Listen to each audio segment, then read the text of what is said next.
Where this message leads us to, we don't care if we live or die. All we know is that our Savior must be seen. We proclaim His name, whether we live or die. We don't care where this gospel leads us to. We don't care if we live or die. Shalom, shalom, bien-aimés, soyez bénis dans le merveilleux et puissant nom de notre Seigneur Jésus-Christ de Nazareth. Prions ensemble. Notre Père et notre Dieu, nous te rendons grâce de nous avoir accordé le souffle de vie ce matin. Nous prions que ce jour nouveau soit marqué par la compréhension de ta parole, par la réception de tes instructions et par la mise en pratique de ce que tu ordonnes. C'est pourquoi fais-nous la grâce d'avoir notre cœur ouvert, notre esprit disposé pour recevoir, notre Dieu, la semence de ta parole en nous, afin qu'elle porte son fruit. Au nom puissant de Jésus-Christ de Nazareth. Amen. Bienvenue à notre espace de partage de la parole, le pain quotidien. Je suis Dr Franck Adé et j'ai le privilège de porter ce matin les oracles de Dieu pour nous. Nous sommes pendant ce mois en train de parler du rendre témoignage, tiré de Actes 23, 11. Cette semaine est destinée à comprendre le zèle de l'Évangile. Et ce jour, nous parlons spécifiquement de ce thème « N'aie pas honte ». Le texte de méditation qui va nous conduire dans la compréhension de ce thème, c'est Romains 1, 16, qui dit ceci « Je n'ai point honte de l'Évangile, c'est une puissance de Dieu pour le salut de quiconque croit, du juif premièrement, puis du grec. » Parole du Seigneur, Amen. Je voudrais, avant de nous pencher sur notre propos, dire quelques mots par rapport à ce cantique qui nous introduit. Merveilleux cantique du serviteur de l'homme de Dieu Théophilus Sandé qui dit peu importe où cet évangile nous conduit, peu importe qu'il nous conduise à la mort ou à la vie, ce qui importe, ce n'est pas notre sort, c'est que Jésus soit proclamé. Parce que pour nous désormais, vivre c'est Christ, mourir c'est Christ. Voici donc nous voici donc ainsi, soldats de l'évangile, liés par cet évangile, conduits par cet évangile, entraînés par cet évangile, qui peut nous conduire dans les hauteurs, qui peut nous conduire dans les profondeurs, qui peut nous conduire devant des rois, qui peut nous conduire dans les prisons les plus abjectes, qui peut nous accorder des honneurs, qui peut nous valoir du mépris. Le plus important, c'est ce qui arrive à l'évangile et non ce qui nous arrive. Ces paroles sont tellement profondes que je voudrais les partager avec nous. Au moment où nous parlons de ne pas avoir honte de l'évangile.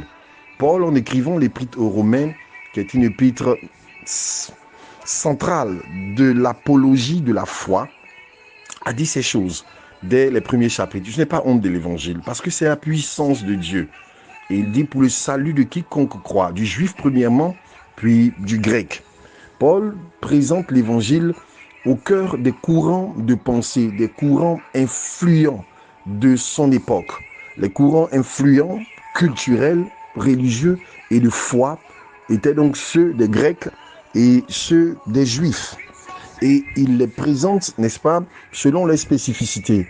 Vous allez vous rendre compte par exemple que dans l'épître aux Romains, à Corinthiens, il dira que les Grecs demandent de la sagesse, les Juifs réclament des miracles, mais nous prêchons Christ. Donc quand Paul présente l'évangile, il le présente en opposition à ces deux courants-là. Les Grecs qui sont l'ensemble de tous les peuples qui n'étaient pas juifs à ce moment. Donc pas uniquement les Grecs de nationalité, mais le courant de pensée grec qui était marqué par la philosophie. On se souvient que la Grèce a produit les plus grands philosophes, Platon, Aristote et toutes ces choses, et toutes ces personnes. Et leur soif était portée sur la sagesse. Si vous vouliez intéresser un Grec, il fallait que le propos que vous teniez soit empreint de sagesse, puisse flatter son intelligence, puisse susciter sa matière grise, puisse être démontré par une articulation et une logique inattaquable. De notre côté, nous avions les Juifs pour lesquels la preuve était dans le miracle, puisque les Juifs se vantaient d'avoir donc l'orthodoxie de la foi, la révélation de Dieu, Donc, il n'était pas question de leur annoncer autre chose, mais simplement de démontrer par le miracle ce qu'ils savaient déjà. Et Paul se présente en disant, nous prêchons l'évangile, qui est la puissance de Dieu.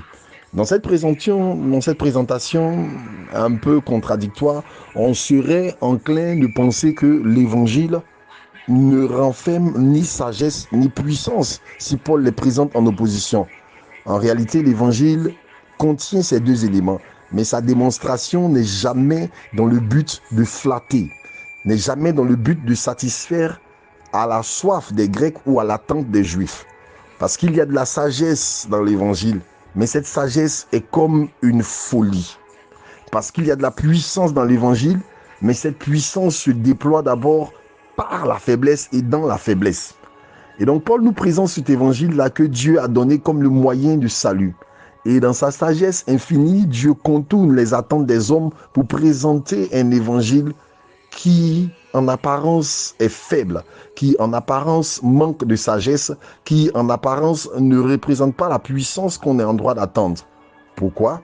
Parce que justement, l'évangile dit que le salut est obtenu par la foi en un homme qui n'a peut-être même pas vécu à l'époque de ceux qui l'entendent, qui est mort. Pour certains, il y a 100 ans de leur existence, donc les contemporains. Pour d'autres, il y a 500 ans de leur existence. Pour d'autres encore, il y a 1000 ans. Pour nous, aujourd'hui, il y a plus de 2000 ans. Mais la même vérité est encore celle-là, que par la foi dans la mort de cet homme qui n'est pas notre contemporain, nous avons donc le salut. Voici un peu la folie de l'évangile, parce que en réalité, ça ne correspond à rien de logique selon la sagesse humaine. Le manque de puissance de l'évangile selon les Grecs et les Juifs, serait que celui qui prétend avoir la puissance s'est laissé tuer, s'est laissé crucifier. Ils attendaient un Messie glorieux, puissant, venant avec des signes extraordinaires. Et le signe qu'il donne, comme il a dit lui-même, cette génération perverse attend un miracle. Il ne lui sera donné d'autre miracle que le signe de Jonas. Et le miraculeux avec lequel l'évangile vient, la puissance qui se déploie, ne se déploie qu'en raison d'un acte de faiblesse ultime, celui de mourir à la croix. Nous enjoignons nous-mêmes à mourir à nous-mêmes. Donc il y a de la puissance, il y a de la sagesse dans l'évangile, mais cette puissance et cette sagesse sont distillées d'une manière qui surprend les attentes de ceux qui écoutent. Ce que nous comprenons par là, c'est que si nous voulons apporter l'évangile, et comme nous sommes dans une saison où quelquefois nous voulons tellement articuler les signes de notre foi autour d'une sagesse, nous risquons de manquer l'essentiel de la puissance de Dieu. Si nous mettons en avant le miraculeux, sans comprendre que le miraculeux passe d'abord par la manifestation d'une faiblesse extrême qui est la mort à soi, nous manquons l'essentiel de l'évangile. Voici donc les deux obstacles majeurs aujourd'hui à la proclamation d'un évangile efficace. D'un côté, nous essayons de persuader. D'un côté, nous essayons d'articuler par des prédications soignées, par de la sagesse. Et quelquefois, nous empruntons la sagesse de ce monde-là. Quand nous mélangeons l'évangile à du coaching, par exemple, à de la motivation, à des articulations de pensée, de sorte à le rendre plus digeste, plus comestible à notre auditoire, nous sommes en train d'emprunter la voie des Grecs. Quand nous sommes en train de mettre simplement en avant le miraculeux, voici ce que Jésus fera pour vous, voici ce que Jésus donnera, voici ce que Jésus accomplira, sans mettre l'accent sur la mort, la croix, le cœur de l'évangile, nous nous inscrivons dans l'école des Juifs qui cherchons le miraculeux sans comprendre comment ce miraculeux est articulé. Ce que Paul nous dit, nous ne devons pas avoir honte de l'évangile. Quel est l'évangile? Celui qui est présenté dans sa simplicité. Celui de Dieu devenu homme qui est mort et par lequel nous avons la foi. Cet évangile-là qui dit que le miraculeux est possible, la résurrection des morts, des guérisons extraordinaires, des miracles sont possibles si et seulement si nous comprenons d'abord que le cœur du message de l'évangile, c'est la mort à soi, la résurrection avec Christ et une vie qui ne nous appartient plus, mais qui appartient à celui qui est mort et ressuscité pour nous. Ne disait-il pas lui-même que l'amour de Dieu nous presse parce que nous avons discerné ceci. Si un seul est mort, tous sont morts. Et il est mort afin que ceux qui vivent ne vivent plus pour eux-mêmes, mais vivent pour celui qui est mort et ressuscité pour eux. Voici la puissance de l'évangile, dans sa simplicité. Vous savez, quelquefois, lorsque nous voulons annoncer l'évangile, il nous semble tellement difficile à croire. Pour ceux à qui nous avons prêché, que nous avons le sentiment qu'il y a lieu d'essayer de l'expliquer, d'essayer de le décrypter, d'essayer de l'analyser pour eux. Mais si nous faisons cela, nous oublions que la foi est produite non pas sur la base de la logique de notre argumentation, mais de la puissance du Saint-Esprit qui convainc les cœurs. Notre rôle est la prédication de l'évangile tel qu'il est, dans sa simplicité, dans son caractère peut-être insensé, dans son caractère peut-être incroyable. Et c'est le rôle du Saint-Esprit de persuader les cœurs. La puissance de la conviction ou des convictions ou des conversions s'affaiblit parce que nous sommes en train de renoncer à la brutalité, permettez-moi ce thème-là, la brutalité simple du message de l'évangile pour essayer de l'articuler de beaucoup de choses de sorte à le rendre plus accessible. Soumettant ainsi donc la foi de ceux qui nous écoutent, non pas à la puissance de Dieu, mais à la logique de notre démonstration. Privant ainsi l'évangile de la puissance de foi qui est l'œuvre du Saint-Esprit. Mon exhortation pour nous ce matin, c'est que nous revenions simplement à cet évangile-là. Nous ne devons pas en avoir honte, même s'il a l'air d'être complètement hors de notre temps. Parce que ce sont les facteurs de honte en réalité.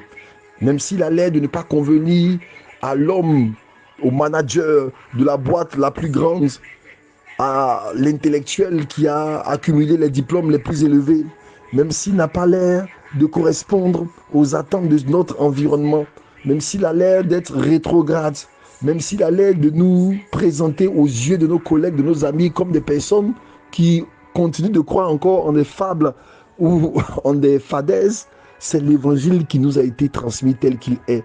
Et c'est cette puissance qui nous a sauvés. Et notre responsabilité n'est pas d'essayer de l'améliorer, de le changer, mais de le transmettre dans toute sa brutalité. Permettez-moi encore ce thème, dans toute sa simplicité, parce que c'est la clé du salut de ceux qui nous écoutent. Frère, n'aie pas honte de l'évangile. Sœur, n'aie pas honte de l'évangile. Il est à prêcher dans les rues. Il est à prêcher avec des mégaphones au carrefour. Il est à prêcher dans les bus. Il est à prêcher dans nos amphithéâtres. Il est à prêcher au sein de nos collègues. Il est à prêcher dans nos familles. Il est à prêcher dans notre environnement. Parce que la clé du salut de notre famille, de notre société, de notre monde se trouve dans cet évangile-là. Méprisé par les hommes, mais objet, instrument puissant de salut destiné par Dieu. Que la grâce de Dieu soit sur nos vies et qu'il nous bénisse au nom de Jésus. Amen.